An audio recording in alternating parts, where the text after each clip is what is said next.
धातु रूप में धातु सबसे पहले जानना जरूरी है कि धातु किसे कहते हैं। ठीक है, धातु किसे कहते हैं? तो क्रिया के मूल रूप को धातु कहते हैं। जैसे कोई भी क्रिया अगर होती है उसको हम क्या कहेंगे? धातु कहेंगे संस्कृत में। जिसको हम हिंदी में क्रिया कहते हैं उसको हम संस्कृत में क्या कहते हैं? धातु। जैसे पढ़ना, पढ़ना जो है क्या है? क्रिया है। पढ़ना क्या है? क्रिया है। ठीक है, अब पढ़ना क्रिया है तो वो क्रिया का मूल रूप क्या कहा गया? पढ़ना बना किस चीज से? तो पढ़ना बना है पठ धातु। किस धातु से बना है? पठ धातु से। ये बात तो आपको पता है कि हिंदी के कोई भी शब्द जो है वो संस्कृत से ही है। ठीक है, संस्कृत से ही आया।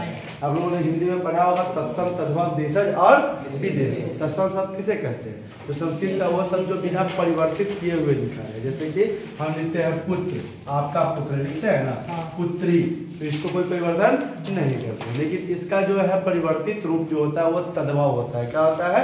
तद्भव होता है। जैसे पुत्र का परिवर्तित रूप क्या होता है? बेटा। क्या हो जाएगा?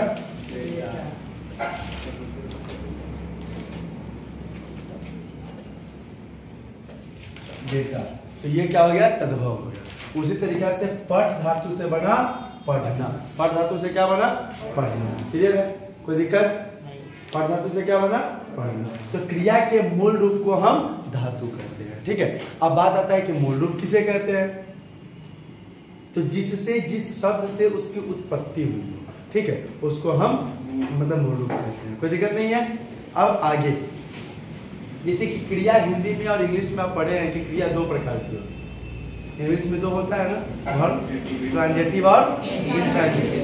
हिंदी में उसको कहते हैं आकर्मक और सकर्मक। जैसे हम हिंदी में पढ़ेंगे तो अकर्मक और सकर्मक का बहुत सारा भेद हो गया। अकर्मक में एक कर्मक, द्विकर्मक, ठीक है, पूर्ण अकर्मक, पूर्ण सकर्मक, ठीक है, अपूर्ण अकर्मक, अपूर्ण सकर्मक। लेकिन संस्कृत में क्या है? क्रिया यहाँ धातु दो प्रकार के कौन कौन होता है? तो एक होता है धातु आत्मनेपदी। क्या होता है? आत्मनेपदी। और दूसरा क्या होता है? परस्मैपदी। दूसरा क्या होता है? परस्मैपदी। क्लियर है? आत्मनेपदी और परस्मैपदी। अब देखो आत्मनेपदी जो है यानी किसे कहते हैं? तो जब क्रिया का फल स्वयं हमको प्राप्त करना, जब हम कोई काम करते हैं और उसका फल हमको स्वयं प्राप्त करना, उसको क्या कहते हैं? आत्मनेपदी कहते हैं। ठीक है, और परस्मैपदी किसको कहेंगे? जब क्रिया का फल दूसरे तक पहुंचाना हो, ठीक है, उसको हम क्या कहेंगे? परस्मैपदी। जैसे कि जाना, आना, सोना, उठना, बैठना, ठीक है, ये सब क्या हो गया?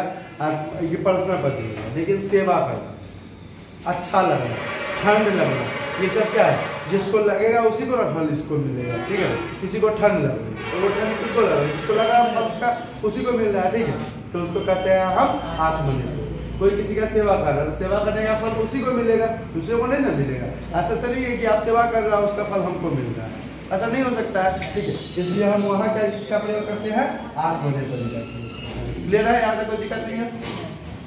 अब आता है इन धातु रूप के लिए लकार। क्या आता है? लकार। ठीक है, लकार शब्द जो है ये लिड़ी जोड़ आकार, लिड़ी जोड़ आकार से बना है। ठीक है, लिड़ी स्वर संधि स्वर का एक रूप है। लिड़ी स्वर में 13 होते हैं ना, संस्कृत में स्वर कितने होते हैं? 13 होते हैं। ठीक है, तो उस 13 में एक आता है शब्द जो अक्षर लिड़ी। ठीक है, लिड़ी जो आकार में क्या बनता है? लकार। लकार किसको कहेंगे? तो काल को हम लकार कहते हैं। काल को क्या कहते हैं? लकार कहते हैं। जैसे कि इंग्लिश में आप लोगों ने पढ़ा टेंस, टेंस पढ़ा है ना, तो टेंस में क्या है? Present tense, past tense, future tense. फिर उस तीनों के 4 भेद होते हैं। ठीक, उसी तरीके से यहाँ लकार जो है ऐसे होते हैं काल लकार 10। ठीक है, लेकिन मुख्य कितने लकार होते हैं? 5 लकार होते हैं। 5 लकार कौन कौन होता है? लट लकार। लट लकार का मतलब क्या होता है? वर्तमान काल। ठीक है, लट लकार मतलब वर्तमान काल। उनका दूसरा क्या होता है? लंग लंग लकार। लंग लकार मतलब क्या होता है? भूतकाल। ठीक है, उसका तीसरा क्या होता है? लिरिट लिरिट लकार। ठीक है, लिरिट लकार मतलब भविष्य काल। ठीक है, क्या होता है? भविष्य काल। लिरिट लकार मतलब भविष्य काल। उसके बाद ये दो लकार जो होते हैं, एक होता है लोट, लोट, ठीक है। लोट लकार का मतलब क्या होता है? जिसका प्रयोग हम करते हैं आज्ञार्थी, आज्ञा लेने के लिए। आज्ञार्थी मतलब हम किसी को ऑर्डर दे, आज्ञा दे या आज्ञा ले। जैसे कि हम बोल सकते हैं ना कि हाँ तुम पढ़ो, तुम जाओ, तुम रुको, ठीक है, मैं पढ़ूं, मैं बोलूं, ठीक है। इसके लिए हम किसका प्रयोग करते हैं? लोट लकार, ठीक है। और लास्ट होता है विधि लिंग लकार। क्या होता है? विधि लिंग लकार, ठीक है। विधि लिंग लकार में क्या होता है? चाहिए, यानी कि जैसे हम बोल सकते हैं कि हाँ मुझे पढ़ना चाहिए, मुझे जाना चाहिए, मुझे अब सोना चाहिए, ठीक है। उसके लिए हम किसका प्रयोग करते हैं? विधि लिंग लकार, ठीक है। अब ये पांचों लकार का पहचान देखिए। पहला क्या लकार है? लट। लट लकार का हम पहचान कैसे करेंगे? तो जिस वाक्य में, ठीक है, जिस वाक्य में ता है, ती है, ते है, ठीक है, तो मतलब ता हूं, ये सब शब्द लगा रहे हैं। जिस वाक्य में ता है, ती है, ते है, ता हूं, ठीक है, शब्द लगा रहे हैं, उसमें हम किसका प्रयोग करते हैं? लट लकार का प्रयोग करते हैं, ठीक है। किसका प्रयोग करते हैं? लट लकार का प्रयोग करते हैं, ठीक है। अब जैसे लट लकार का आप ध्यान देखेंगे, संस्कृत में वचन कितने होते हैं? 3 वचन होते हैं। कौन कौन? एक व्यक्ति या वस्तु का बोध कर रहा है उसको क्या कहते हैं? जो दो व्यक्ति या वस्तु का बोध कर रहा है उसको दो वचन कहते हैं। जो दो से अधिक का बोध कर रहा है उसको, ठीक है। उसके बाद अब आगे देखेंगे। इसके बाद तीसरा क्या है? पुरुष। पुरुष किसको कहते हैं? प्रथम पुरुष। तो पुरुष कहते किसको है? तो बोलने वाले, सुनने वाले और जिसके विषय में बात करें, और जिसके विषय में बात करें उसको हम क्या कहते हैं? पुरुष कहते हैं। जैसे जिसको इंग्लिश में हम पर्सन बोलते हैं, क्या बोलते हैं? पर्सन बोलते हैं। क्लियर है? कोई दिक्कत नहीं है।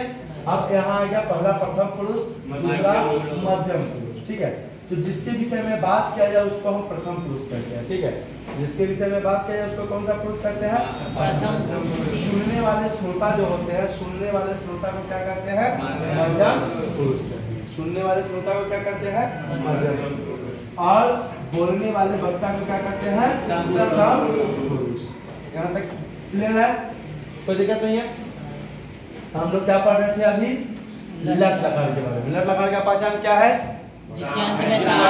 ता है, ती है, ते है, ता हूं, ठीक है, ये सब शब्द लगा रहा है उसको क्या कहते हैं? ठीक है। अब इसका देखते हैं। तो उसमें क्या होता है? किसी भी धातु में ये प्रत्यय को जोड़ेंगे। किसी भी धातु में एक वचन में क्या जोड़ेंगे? ती, द्विवचन में क, और बहुवचन में अंति। ती, ता, अंति, ठीक है। उसके बाद क्या है? कहीं कहीं आपको तीता अंति की जगह पे मिल जाएगा अति, अतः, अंति। कहीं कहीं क्या मिलेगा? अति, अतः, अंति, ठीक है। अति, अतः, अंति। अब देखो दूसरा मध्यम पुरुष में क्या होता है? सी, ठीक है, था, और उसके बाद था, सी, था, था। उसके बाद उत्तम पुरुष में क्या होता है? आमी, आमी, आवह, आमह, आमी, आवह, कोई दिक्कत? आमी, आवह, कोई दिक्कत नहीं है यहाँ तक। अब देखेंगे कोई भी धातु उठा के, कोई भी, जैसे कि मैं बताया पट धातु, तो पट धातु तो जनरल है। कोई भी धातु, खाद धातु, ठीक है, चलो बहुत ठीक है। क्योंकि बच्चे को खाने वाला चीज सभी जगह, ठीक है, खाने वाला चीज उसको पढ़ने के लिए बोल दिया जाए वो याद नहीं, कोई काम बोल दिया जाए वो याद नहीं, खाने के लिए बोल दिया जाए, कहीं मम्मी गलती से बोल दी कि हाँ तुम ये काम कर लो, तुम्हारे लिए अच्छा सामान रखे हुए खाने के लिए, वो सबको याद, क्रिएट भी कर दीजिए, ठीक है, वो हमेशा याद है। तो यार खाद धातु है। खाद का मतलब क्या होता है? खाना। खाद का मतलब क्या होता है? खाना। तो इसमें अगर खाद में हम ती जोड़ेंगे तो क्या आ जाएगा? खादी, खादता, खादंती, खादसी, खादथा, खादर, खादामी, खादावा, खादामा। कोई दिक्कत है? कोई दिक्कत? अब यहाँ देखो बात आता है कि सर बोल दिया आप ता है, ती है, ते है, ताहू रहेगा, तो हम इसका प्रयोग करेंगे। अब हम लिखेंगे जैसे वाक्य है आपके पास, ठीक है, वह पढ़ता, वह खाता है, पढ़ने का बात नहीं, ठीक, पढ़ने का बात बंद रखने दो। यहाँ खाद धातु है तो खाद ही चलता है, ठीक है। वह खाता है, क्वेश्चन क्या है? वह खाता है, भाई साहब आपको पहले हम बता चुके हैं कि वह का संस्कृत क्या होता है, वह का संस्कृत क्या होता है, स। अगर नहीं समझ में आया है तो एक बार फिर से बोलेंगे, फिर बताने के लिए तैयार है, ठीक है। वह का संस्कृत क्या होता है, स। अब खाता है, ठीक है, वह खाता है, तो ता है ना समझे में, तो क्या हो गया ती, सह खाती, बन गया। वह खाता है, लेकिन ये तो पुल्लिंग के लिए था। अब लड़कियां नहीं खाती, ऐसा थोड़ी होता है, वो भी खाती है, ठीक है, तुमसे ज्यादा खाती है। कौन सा खाती नहीं समझ रहा? देखो वह जो है कर्ता, वह कर्ता कौन सा पुरुष का है, वह कर्ता प्रथम पुरुष एक वचन का है। वह कर्ता किस पुरुष का है, प्रथम पुरुष एक वचन का है। जब वह कर्ता प्रथम पुरुष एक वचन का है तो प्रथम पुरुष एक वचन में यहाँ क्या लगा हुआ है, टी लगा हुआ, तो खा धातु में हम टी जोड़ेंगे तो क्या बन जाएगा, खाती बन जाएगा। कोई दिक्कत नहीं, कोई दिक्कत नहीं ना। अब आया समझे, चलो अब आगे देखो, ता है क्लियर हो गया। अब लड़कियां को खिलाना है, तो वह खाती है, ठीक है। अब वह खाती है, यहाँ सेंटेंस कौन सा चीज है, वह खाती है, ठीक है। अब वह खाती है, तो यहाँ हम पहले ही बताए थे कि अनुवाद बनाने के लिए किन किन चीजों को देखेंगे। सबसे पहले लिंग, वचन, पुरुष और धातु, काल, किस काल का है, ठीक है। तो यहाँ जो है ये वाक्य किस लिंग का है, स्त्रीलिंग का है, ठीक है। तो पहले ही से बात चल रहा है, वह खाती है, ठीक है। तो वह का संस्कृत इस लिंग में क्या होता है, सा, ठीक है, सा। तो लड़का वह में है, तो ऐसा तो नहीं है कि वह प्रथम पुरुष एक वचन है, और लड़कियां वह में है तो वह प्रथम पुरुष एक वचन ना होकर के बहुवचन हो जाएगी, ऐसा नहीं होगा। तो यहाँ भी क्या हो गया, वह प्रथम पुरुष एक वचन है, तो क्या हो जाएगा, सा खादती। क्लियर है। एक चीज हमेशा ध्यान में रखेंगे कि कर्ता के लिंग परिवर्तन होने से, कर्ता के लिंग में परिवर्तन होने से क्रिया में कोई परिवर्तन नहीं होता है। कर्ता के लिंग में परिवर्तन होने से क्या होता है, क्रिया में कोई परिवर्तन नहीं होता है, ठीक है। नहीं तो वही हो जाएगा दिव्यांशु वाला बात, पुल्लिंग में राम गोज और स्त्रीलिंग में सीता गोजी, नहीं हो सकता है। अरे सीता स्त्रीलिंग है तो सीता गोजी लगा देंगे, राम पुल्लिंग है तो राम गोज लगा देंगे, क्या होगा, नहीं होगा। उसी तरीके से यहाँ भी नहीं होगा। क्लियर है। कर्ता के लिंग परिवर्तन होने से क्रिया में कोई परिवर्तन नहीं होता, ठीक है। तो ता है, ती है, क्लियर हो गया। अब ते है, ठीक है, क्या है, ते है, तुम पढ़ते हो, क्वेश्चन क्या है, तुम पढ़ते हो, ठीक है, तुम पढ़ते हो, हाँ। अब तुम पढ़ते हो, देखो यहाँ ते है, अब तुम पढ़ते हो, तुम कौन सा पुरुष आता है, तुम आता है मध्यम पुरुष एक वचन, मध्यम पुरुष एक वचन। क्योंकि अगर हम बोल रहे हैं, हम बोलने वाला है, तो सुनने वाला कौन है, तुम ही लोग हो ना। ऐसा तो नहीं है कि वहां से बाहर से कोई खड़ा होकर सुन रहा है पेट्रोल पंप से, नहीं ना कोई सुन रहा है, तो सुनने वाले तुम लोग हो, ठीक है। तो क्या हो गया, तुम जो हो गया मध्यम पुरुष एक वचन, तो मध्यम पुरुष एक वचन में कौन सी क्रिया लगती है, ठीक है। तो यहाँ देखो पढ़ने का बात है, त्वम पठसी, क्या जाएगा, त्वम पठसी। क्लियर है, कोई दिक्कत। अब लास्ट है ता हूं, ठीक है, मैं खाता हूं क्योंकि मुझे खाना पसंद है, ठीक है, मैं खाता हूं।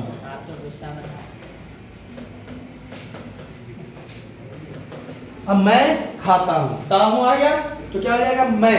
बोलने वाला वक्ता कौन सा पुरुष होता है, बोलने वाला वक्ता उत्तम पुरुष, लेकिन यहाँ उत्तम पुरुष में मैं है तो एक ही वचन है, हम सबका बोध नहीं हो रहा है, एक का बोध हो रहा है, ठीक है। तो क्या हो जाएगा, अहम। मैं का संस्कृत क्या होता है, अहम, पहले बता चुके हैं। और खाता हूं, क्या हो जाएगा, खादामी। क्लियर है, कोई दिक्कत, वर्तमान का आया समझ में। अब देखो लट लकार क्लियर हो गया। लट लकार के बाद आता है लंग लकार। लंग लकार, पहले इसको फिर से समझ लेंगे, ठीक है। लंग लकार कहाँ गया, यहाँ, ठीक है। लंग लकार किसे कहते हैं, तो जिस वाक्य में था है, थी है, थे हैं, था हूं, ये सब शब्द लगा रहे, जैसे कि मैं पढ़ता था, मैं पढ़ा, ठीक है, मैं पढ़ा, वहां हम किसका प्रयोग करते हैं? लंग लकार का। उसका वहां किसका प्रयोग करते हैं? हम लंग लकार का। ठीक है, अब लंग लकार का प्रयोग करते हैं तो देखो लंग लकार में कौन सा काल होता है? ये लंग लकार में कौन सी मतलब काल होता है? भूतकाल। भूतकाल। हम खुद लंग लकार। ठीक है, लंग लकार मतलब भूतकाल। भूतकाल। कोई दिक्कत यहाँ तक? लंग लकार में भूतकाल। ठीक है, अब भूतकाल का पहचान क्या था? खा है, ठीक है, थे है, खाऊं। ठीक है, ये सब जो है भूतकाल के लिए होता है। ठीक है, इसमें क्या होता है? इसमें भी वही चीज, वचन 3, एक वचन, द्विवचन, बहुवचन। ठीक है, पुरुष भी 3, प्रथम पुरुष, मध्यम पुरुष और उत्तम पुरुष। ठीक है, अब इसमें क्या करना है? धातु से पहले, धातु से पहले। उसमें क्या था? धातु के बाद। उसमें क्या था? धातु के बाद। लेकिन इसमें क्या है? धातु से पहले। किसी भी धातु से पहले हम क्या करेंगे? अ जोड़ेंगे। क्या करेंगे? अ जोड़ेंगे। जैसे हम खाद धातु पढ़े हैं तो खाद से पहले क्या हो जाएगा? अ, तो अ खाद। ठीक है, उसके बाद क्या जोड़ेंगे वो हम बता रहे हैं। ठीक है,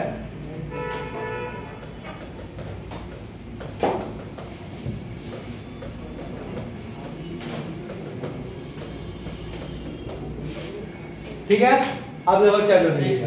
धातु से पहले अ, उसके बाद क्या जोड़ेंगे? अत। यहाँ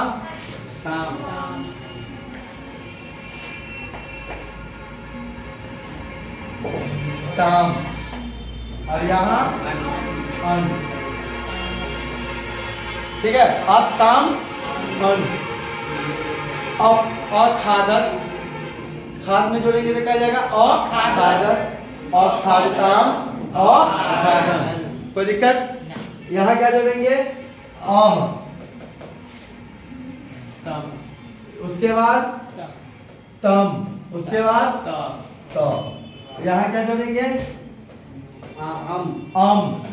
उसके बाद आव, उसके बाद आम, आम। कोई दिक्कत नहीं है। अब आगे जैसे मैंने पढ़ा, मैंने पढ़ा। ठीक है, अब मैंने पढ़ा, ये वाक्य जो है किस काल का है? भूतकाल का है। मैंने पढ़ा, इसका पहचान दो, एक तो पढ़ा शब्द और दूसरा क्या है? ने चिन्हों का प्रयोग है। ने चिन्हों का प्रयोग हम भूतकाल में ही करते हैं। तो मैंने पढ़ा, तो मैंने यहाँ कौन सा शब्द है? कौन सा पुरुष है? एक वचन, उत्तम पुरुष। उत्तम पुरुष एक वचन। तो मैंने का संस्कृत क्या हो जाएगा? अहम। ठीक है, और पढ़ा, तो पठ धातु में क्या जोड़ेंगे? अ प्लस अम। तो क्या हो जाएगा? अपठम।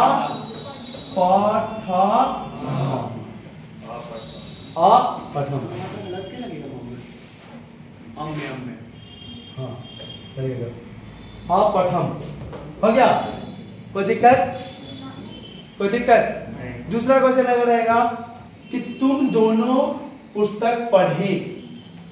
तुम दोनों पुस्तक पढ़े।